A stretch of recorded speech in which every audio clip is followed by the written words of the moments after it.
quite smoky out today. Posted a video yesterday showing some of the smoke that's in the valley, and it didn't really pick it up, but today we're just really socked in. It's early morning, it's a little chilly, it's nice, it's beautiful out, and I wanted to get out, but there's just too much smoke to be out running even easy. So you can just taste it in your mouth. It's just a nasty form of toothpaste for the morning. So I decided to just go for a nice walk, stroll around the neighborhood trails, the trails I kind of have right outside my back door, nice flat, and just kind of take in the scene. And it's just beautiful, even with the smoke. As a coach, I always believe there's a way for every athlete to get better, regardless of age or regardless of getting older. Regardless of our background with running, our athletic ability, or what we consider our athletic ability, there's always a way for us to get better. And that's what we're going to tackle today. And we're going to look at some of the bigger races out there this year, UTMB, Hard Rock, Western States, and kind of look at some of my reflections of the year and what I see is going on with these races and how it can help you.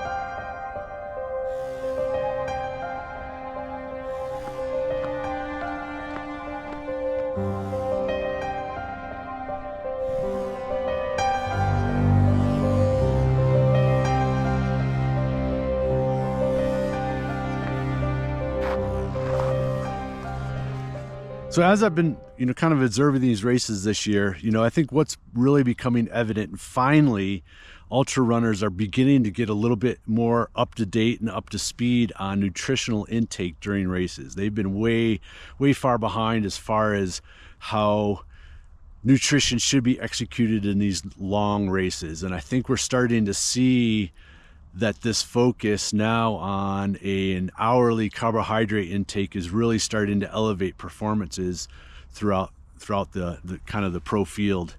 And it really, I don't know, I just think that that's really becoming evident as far as the performances we're starting to see. And that's where I really want this direction of video to go, is all these little things that you can do that are under your control to improve your performance, regardless of what your goals are. But I hopefully everybody's looking out there to kind of be the best they can be. I always hear, I'm not competitive, but it's okay to be competitive within yourself and wanting to do as best as you can. And as we use that word competitive, it's always, I think that word is used to compare with others, compare with time, compare with standing, ranking, placing.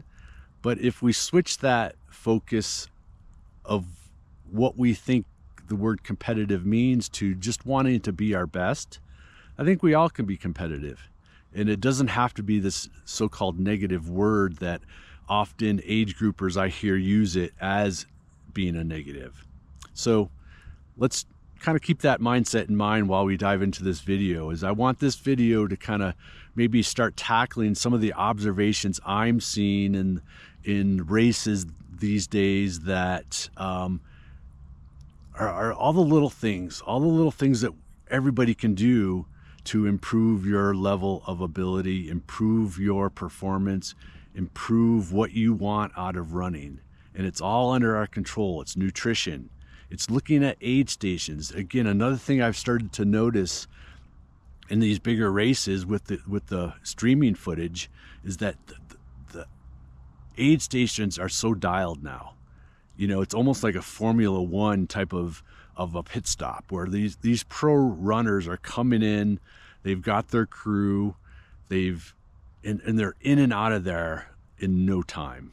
It's so dialed. It's such a clear and noticeable difference even than a few years ago. They're in and out and they're moving. And that's one thing I work on with my athletes a lot, is that with the aid stations, those are under our control. All time has a way of slipping away when you're just kind of not focused during aid stations. So something that's under our control is getting in and out of aid stations, being organized, doing what you need to do, being focused on your nutrition coming into the aid station, so you knowing what you need. As you're approaching the aid station, that last half mile should be having this running tally in your mind of what that aid station needs to look like. You can even visualize it while you're running, of getting in and out. Be moving forward. It's better to be moving forward than standing. Okay, and we can just get in and out of these aid stations and be really legit with our efficiency. Because again, it's better to be moving forward, even if you're walking and getting situated, than standing in the aid station. Time has a way of slipping away. And with the aid station strategy and fueling during the race, one tactic that I use with my athletes is always fuel and take care of yourself when you're feeling good. Because a big mistake people make is that when they start to feel good during the race, they think they don't need fuel. And so then they go without, or they lose focus because everything's going so well. And what do you know? 40 minutes later, they're low on fuel, and now they're going through a low patch. But it was because of what happened during the good time, during when they're feeling good. So focus on fueling, focus on taking care of yourself when you're feeling good, to help minimize the inevitable low points during an ultra. And so like I mentioned with fueling and how that's really affecting high-end performances with these ultra runs this year, you know, it's a really exciting time with what we saw this year go on at Western States, Hard Rock, UTMB. Let's look at Hard Rock.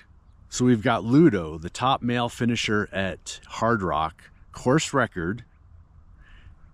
He then went on to race UTMB. So he did the Hard Rock UTMB double, which is crazy difficult. He won Hard Rock, course record like I mentioned, then went on to UTMB, finished top 10. Ludo's 47 years old. It's always a way to get better. And the longer we run, the longer our races that we choose, the more opportunity we have to continue to get better and better and better. And Ludo is a perfect example of that. Again, here's someone who's 47 years old, course record at Hard Rock, top 10 at UTMB, doing the double. So I think with that, and you know, I don't know Ludo, but some observations I saw about Ludo is that he always seemed to have a smile on his face. Saw some of his pre and post race interviews, always smiling. You can tell he loves the sport. He can tell he loves running. So I think that's just is infectious within himself, and getting excited about doing new things, and getting excited about all the little things that we can do to help us get better as we age. Again, there's so many ways: nutrition, consistency, strength, all of what this channel's about. We can continue to get better as we age, and I think Ludo is the perfect example of that. Course record at Hard Rock. Think about that, 47-year-old. So I guess the point is, you know, we hear it, don't think about age as a number, but don't think of age as a number, right? Okay, another fun observation of these races. Let's look at Katie Scheid, winner of Western States, winner of UTMB.